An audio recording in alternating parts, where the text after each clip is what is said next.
श्री राम जय जय राम। आज हम आरंभ कर रहे हैं परम पूजनीय अनंत श्री परमहंस श्री राम मंगलदास जी महाराज की दिव्य जीवन कथा।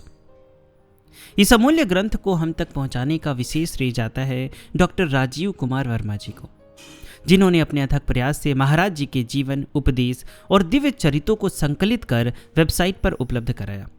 उनकी लगन और श्रद्धा के कारण ही आज हमें यह अमृत समान सामग्री सुनने और समझने का अवसर मिल रहा है। डॉक्टर राजीव जी का मैं हृदय से आभार प्रकट करता हूँ। डिस्क्रिप्शन में मैं वेबसाइट का लिंक दे दूंगा, वहाँ पे बहुत सारी सामग्री उपलब्ध है, अगर आप चाहें तो उसे भी देख सकते हैं।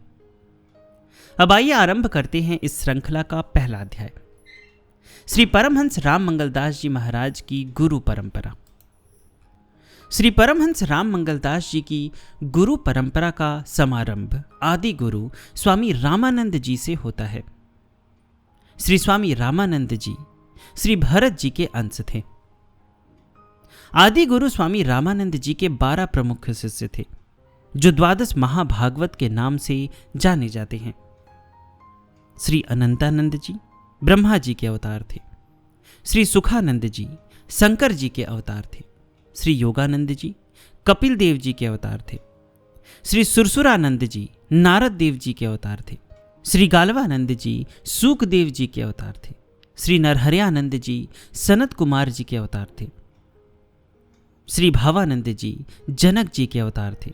श्री कबीरदास जी प्रहलाद जी के अवतार थे। श्री पीपा जी राजा मनु जी के अवतार थे। श्री रैदास जी धर्मराज जी के अवतार थे। श्री धन्ना जाट जी राजा बलि जी के अवतार थे। और श्री सेन भक्त जी भीष्म जी के अवतार थे। श्री परमहंस राम मंगलदास जी की गुरु परंपरा कुछ इस प्रकार है। आदि गुरु स्वामी रामानंद जी, उनके शिष्य स्वामी भवानंद जी, उनके शिष्य स्वामी ब्रजानंद जी, उनके शिष्य स्वामी बालानंद जी, उनके शिष्य स्वामी विठलानंद जी, उनके शिष्य स्वामी वल्लभानंद जी, उनके शिष्य स्वामी ब्रह्मानंद जी, उनके शिष्य स्वामी मानदास जी, उनके शिष्य स्वामी मनसाराम जी, उनके शिष्य स्वामी रघुनाथ दास जी, उनके शिष्य स्वामी रामचरण दास जी, उनके शिष्य स्वामी बलदेव दास जी, उनके शिष्य स्वामी रघुनाथ दास जी, उनके शिष्य स्वामी जगन्नाथ दास जी, उनके शिष्य स्वामी बेनी माधव दास जी और उनके शिष्य स्वामी राम मंगलदास जी महाराज। श्री महाराज जी ने अपनी ग्रंथ भक्त भगवन चरितावली एवं चरितामृत में लिखा है, भगवती का हुक्म हुआ कि भक्तों की कथाएं लिखो। अवस्था 82 की हो गई है, शरीर दुर्बल है, पर भगवती का आदेश टाल नहीं सकता। अब तक 300 से अधिक कथाएं लिखी हैं, पहले 200 छपेंगी, फिर भगवान की जैसी इच्छा होगी। इन ग्रंथों में जो दिव्य बातें श्री भगवान, देवी देवता और संतों ने श्री महाराज जी के बारे में कही है, उन्हें डॉक्टर राजीव कुमार वर्मा जी ने अपनी वेबसाइट पर प्रेम पूर्वक एकत्र किया है, जिससे आने वाली पीढ़ियां इस दिव्य परंपरा से जुड़ सके। श्री राम मंगलदास जी महाराज के श्री चरणों में अनंत कोटि प्रणाम कर मैं उनकी जीवनी शुरू करता हूं। जय श्री राम मंगलदास जी महाराज, जय भगवती माता। संत शिरोमणि परमहंस राम मंगलदास जी चरितावली। समर्पण। परम आराध्य देव, आपके पुनीत जीवन चरित्र एवं उपदेशामृत का तो एक सागर है। मेरे संस्कारों के अनुसार मेरे पास है एक छोटी सी गागर। इसमें क्यों कर सागर को समाऊं, था एक जटिल प्रश्न। इष्ट देव की कृपा हुई, प्रेरणा हुई और उठा मन में एक तूफान। बह चला उस तूफान में मांगते हुए बल, बुद्धि और साहस। लेखनी उठाई, लेखनी में स्फूर्ति अनुभव हुई और संभव हुआ छोटी सी गागर में सागर की कुछ बूंदें एकत्र करना। विचार उठते गए, मैं लिखता गया और पूज्य गुरुदेव के श्री चरणों में समर्पित करता गया। दयालु प्रभु पढ़ने का कष्ट उठाते, त्रुटियों को सुधरवाते, कमियां पूरी कराते और आगे का मार्गदर्शन कराते। इस तरह उत्साह बढ़ता गया, लेखनी बढ़ती गई और धीरे धीरे एक ग्रंथ का रूप बन गया। पूज्य गुरुदेव इसमें मेरा कुछ नहीं है, जो कुछ है सब आपका है। जैसा आपने बताया वैसा किया है। जैसे लिखने की प्रेरणा होती गई वैसा लिखा है। आपकी ही वस्तु आपके ही श्री चरणों में समर्पित करते हुए अति हर्ष है और लग रहा है इस जीवन की शाम सार्थक हुई। पूज्य गुरुदेव, मैं इस लायक नहीं हूं। यह आपकी महान कृपा द्वारा ही संपन्न हो सका है। इसके लिए हम दोनों, मैं और मेरी धर्म पत्नी, जिसका घर का नाम है सावित्री देवी और आपका धरा नाम है लक्ष्मी, आपके आभारी हैं। यह छोटी सी भेंट आपके चरणों में समर्पित है। प्रार्थी जगत नारायण, सावित्री देवी। आराध्य देव परमहंस राम मंगलदास जी के 2 शब्द। जब हमारी अवस्था 42 रही होगी, महाराज जी का शरीर शांत हो चुका था, तो तमाम अजर अमर सिद्ध संत आने लगे, झुंड के झुंड, और कहे हमारा पद लिखो, हमारा पद लिख लो। तो हम कहा, का हमें याद रहेगा? तो सरस्वती जी प्रकट हो गई और आशीर्वाद दिया कि जो कोई जो कुछ तुमको बताएगा या सुनाएगा सब तुम्हें याद हो जाएगा। तब से हमें यह सब याद हो जाता है।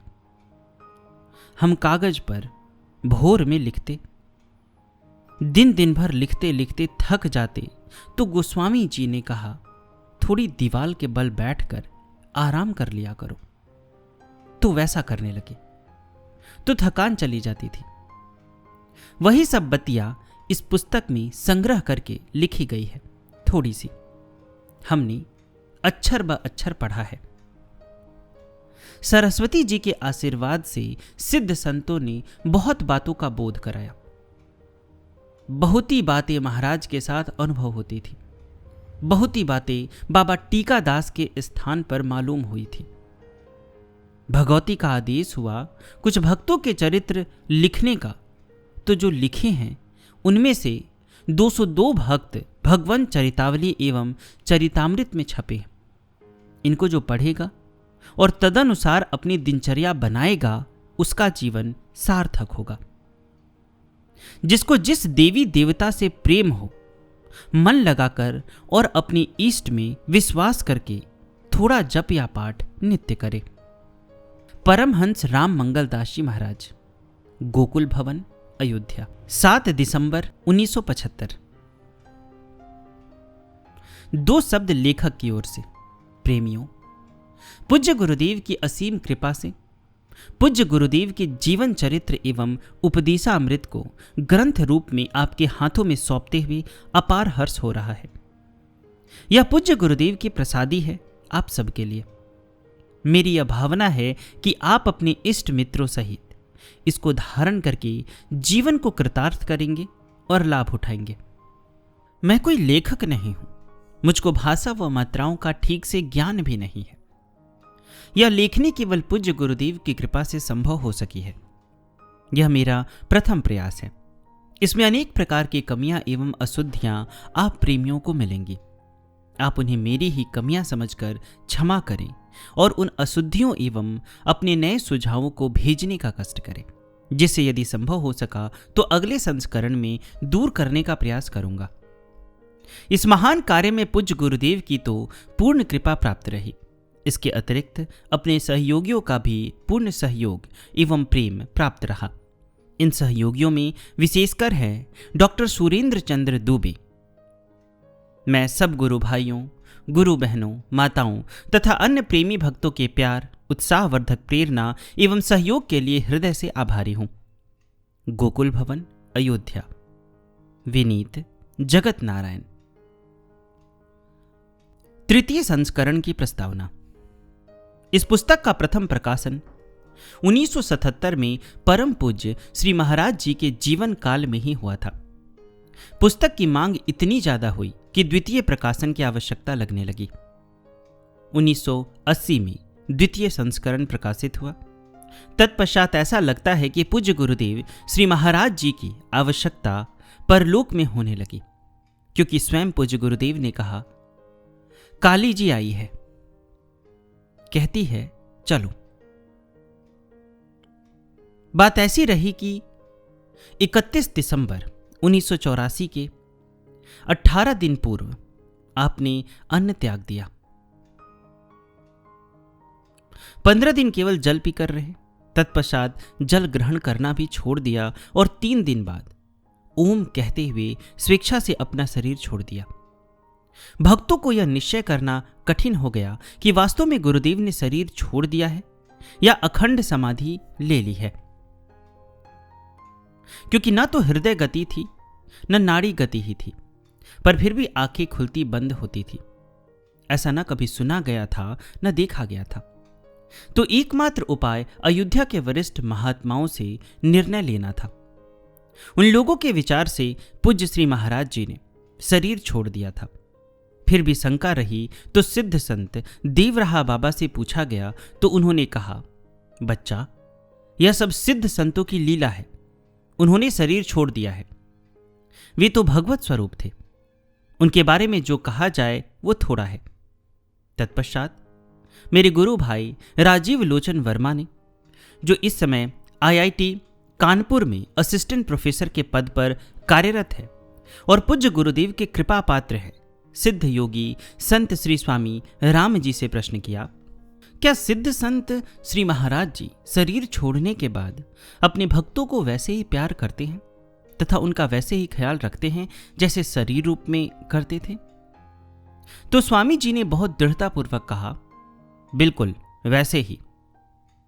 ये बात सिद्ध होती है बहुत से ऐसे भक्तों के वचनों से जिनका सच्चा भाव है और जिन्हें वे आज भी मिलते हैं, उनकी समस्याएं सुलझाते हैं और मार्गदर्शन देते हैं।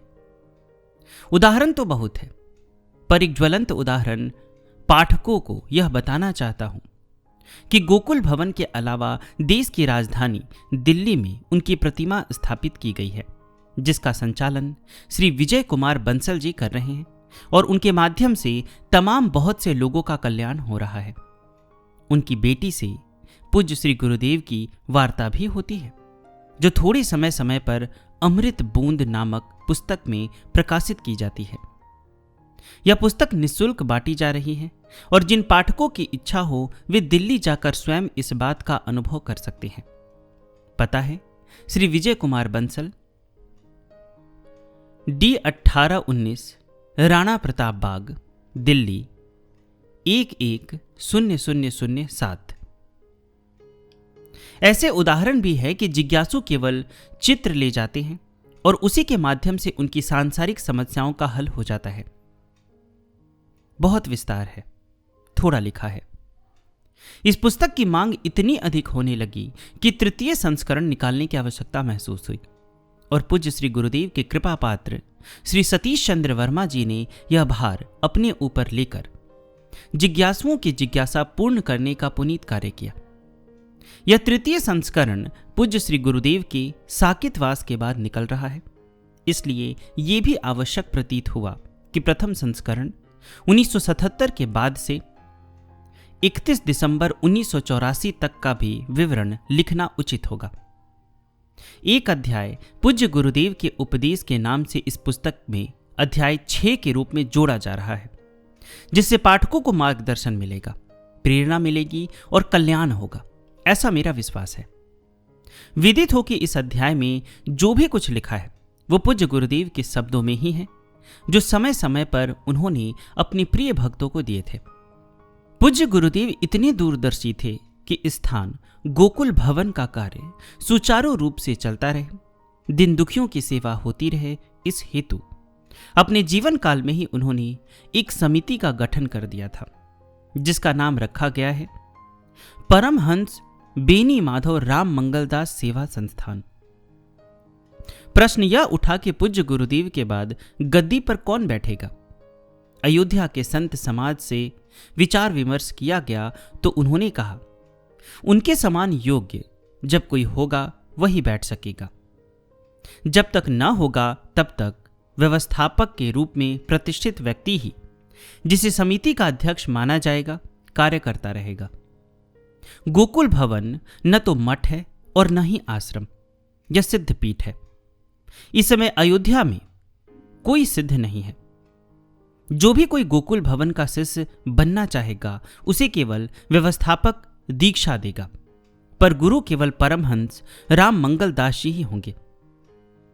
जैसा सिखों की परंपरा में ग्रंथ साहब को ही गुरु माना जाता है, इसी प्रकार के ग्रंथ पूज्य गुरुदेव के भी हैं, जो जब समय आएगा गुरु जी की कृपा से प्रकाशित किए जाएंगे। श्री सतीश चंद्र वर्मा जी का परिचय दिए बिना यह प्रस्तावना अधूरी ही रहेगी। मालूम नहीं वर्मा जी के पूर्व जन्म के क्या संस्कार थे कि उनका संपूर्ण परिवार भगवत भक्त है और वर्मा जी स्वयं महापुरुषों का बहुत आदर करते हैं। वे शिष्य तो योगीराज श्री देवराहा बाबा जी के हैं, किंतु परमहंस राम मंगल दास जी महाराज और सिद्ध संत श्री स्वामी राम जी के भी उतनी ही कृपा पात्र हैं। सेवानिवृत्ति के बाद वे इस समय पूज्य श्री स्वामी राम जी के आदेशानुसार उनके एक महान कार्य हिमाचल इंस्टीट्यूट हॉस्पिटल ट्रस्ट का अस्पताल देहरादून के निकट जॉली ग्रांट में बनवा रहे हैं और अपना जीवन सफल कर रहे हैं। मेरी हार्दिक बधाई उनके व उनके परिवार के मंगलमय जीवन के लिए है और इस पुस्तक के प्रकाशन में उनके सहयोग के लिए मैं बड़ा आभारी हूं। यद्यपि यह भी सत्य है कि यह प्रकाशन भी परम पूज्य श्री महाराज जी की इच्छा व कृपा से ही इनके माध्यम से हो रहा है। मुझे पूरी आशा व विश्वास है कि इस पुस्तक के अध्ययन के द्वारा भगवत भक्तों व अध्यात्म साधकों को प्रेरणा एवं मार्गदर्शन मिलेगा। गोकुल भवन अयोध्या विनीत जगत नारायण। प्रथम संस्करण की प्रस्तावना। आज संक्रांति संवत 2031 तदनुसार 14 जनवरी 1975 है। आकाश निर्मल है, मंद मंद शीतल वायु चल रही है, पक्षी चहचहा रहे हैं। मैं लक्ष्मी निवास गोकुल भवन वशिष्ठ कुंड अयोध्या में पूर्व मुंह छत पर बैठा हूं। सूर्योदय का समय है। आकाश में लाली छाई हुई है। दक्षिण ओर कुबेर टीला, अंगद टीला, हनुमानगढ़ी तक एक ऊंचा टीलों का दायरा है। सामने घाटी नुमा मैदान आलू के खेत से हरा भरा दूर तक नजर आता है। पहाड़ ऐसा दृश्य लग रहा है। मौसम बड़ा सुहावना लग रहा है। मन एकाग्र है। सुमिरन चल रहा है। ध्यानावस्था में कोई अज्ञात शक्ति प्रेरणा देती है कि अपने गुरु जी परमहंस श्री 1008 बाबा राम मंगल दास जी के विषय में कुछ लिखो। तरह तरह के विचार उठने लगते हैं। क्या लिखें? पढ़ा भी अधिक नहीं है, ज्ञान भी कुछ नहीं है। उत्तर मिलता है, जो कुछ जाना सुना है वही लिखो। जो पढ़ेगा उसका कल्याण होगा, प्रेरणा पाएगा। उसी अवस्था में यह पुनीत कार्य करने का संकल्प करता हूं और पूज्य गुरुदेव की महती कृपा के प्रति नतमस्तक हो जाता हूं और अपनी टूटी फूटी भाषा में गुरुदेव का जीवन चरित्र व उनके अनमोल उपदेश लिखने का प्रयास कर रहा हूं। गुरु जी तथा हमारे इष्ट देव बल बुद्धि दे और इस पुनीत कार्य को सफलतापूर्वक पूरा करने की शक्ति प्रदान करें। उनका चाहा ही होगा, मुझे विश्वास है। पूज्य गुरुदेव के श्री चरणों में स्थायी रूप से अयोध्या वास करने के विचार से सन 1969 में एक छोटा सा आवास गुरुदेव की आज्ञा से गोकुल भवन के प्रांगण में निर्माण करा लिया। 4 जनवरी 1971 को रिटायर होकर धर्म पत्नी सहित यहां निवास करने लगा। तब से 24 घंटा गुरु दर्शन तथा उनके वचनामृत के पान करने का सौभाग्य अनवरत रूप से प्राप्त हो रहा है। गुरु भाइयों में अक्सर यह चर्चा हुआ करती थी कि पूज्य गुरु जी का जीवन चरित्र लिखा जाए। इसकी कमी सब भक्तों को बहुत खटकती रहती है। यह विषय जब कभी कोई भक्त गुरु जी के सामने रखता तो गुरु जी कह देते, क्या यह कोई भजन है? बस बात रह जाती। 1972 में राजा राम सिंह गंगवल राज्य जिला बहराइच के अपनी जमीन जायदाद अपने बच्चों के सुपुर्द करके गुरु चरणों में रहने के विचार से गोकुल भवन अवध में आए। उन्होंने इस पुनीत कार्य को संपन्न करने का प्रयास किया, परंतु दैव इच्छा की वह इस महान कार्य को अपने जीवन काल में पूरा न कर सके। उनके द्वारा छोड़े हुए अधूरे कार्य को उस अज्ञात शक्ति द्वारा आदेश दिए जाने पर नए सिरे से शुरू करके पूरा करने का अपना कर्तव्य समझकर वही प्रयास आरंभ किया है। यह प्रयास राजा साहब द्वारा इंगित मार्ग एवं गुरुदेव के समय समय पर भक्तों को प्रसाद रूप में वितरण किए गए वचनामृत के आधार पर किया। चेष्टा यही है कि जहां तक मिल सके या हो सके चरित्र, उपदेश या घटनाएं गुरु जी के शब्दों में ही दी जाए। जगत नारायण। अब अगले एपिसोड में हम पहले अध्याय से सुनेंगे, जिसमें जन्म कुंडली, शिशु अवस्था, जब आप 6 माह के थे, जब आप 1 साल के थे, जब आप 10 साल के थे और जब आप 11 साल के थे, विद्यारंभ, कानछेदन, जनेऊ, विवाह, पुत्र, स्त्री पुत्र निधन, बचपन गुरु जी के शब्दों में, भक्ति भाव बालकाल में। तो ये सब बातें हम अगले एपिसोड में सुनेंगे। मैंने डिस्क्रिप्शन में लिंक दिया है, अगर आप चाहें तो वेबसाइट पे विजिट करके वहाँ पे और भी सामग्री उपलब्ध है, आप उसे पढ़ सकते हैं। श्री राम मंगलदास महाराज जी के श्री चरणों में अनंत कोटि प्रणाम कर मैं आज के एपिसोड को यहीं विराम देता हूँ।